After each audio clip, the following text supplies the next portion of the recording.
Kiberjinoyatlar bugungi kunda eng dolzarb tahdidlardan biri bo'lib qolmoqda. Turli ogohlantirishlarga qaramay, firibgarlarning tuzog'iga tushayotganlar soni kamaymayapti. Buxoro viloyatida ham 2 nafar fuqaro Telegram orqali yuborilgan zararli faylni yuklab olishi oqibatida bank kartalaridagi mablag'laridan mahrum bo'ldi. Tafsilotlar navbatdagi lavhamizda.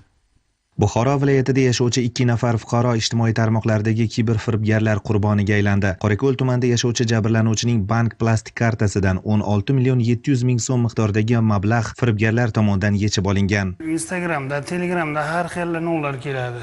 Pul oling, uni qiling, bu qiling, o'sha narsalarga ishonmaslik kerak. 16.700.000 pul yechilib olganda. Xuddi shunday holat G'ijduvon tumanida yashovchi yana bir jabrlanuvchi bilan ham sodir bo'lib, kiberjinoyatchilar ushbu fuqaroning hisobidan jami 23.120.000 so'm pulni o'zlashtirishga erishgan.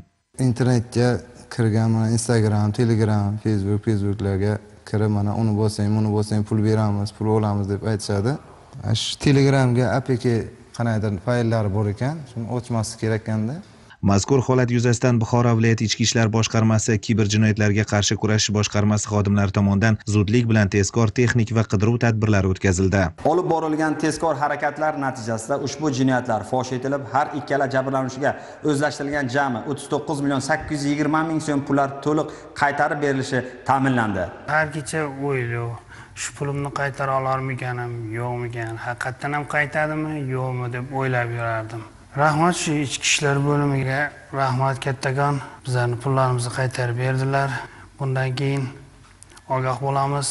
Ushbu holatlar har birimizni sergak tortishga, kiberjinoyatlardan ogoh bo'lishga undaydi. Yana bir bor Telegram yoki boshqa messenjerlar orqali tanish yoxud notanish kishilardan keladigan turli shubhali havolalarga kirmaslikni hamda noma'lum APK fayllarni telefoningizga o'rnatmaslikni so'rab qolamiz. Madrahim Turdiyev, Abdulla Rajabov, Buxoro.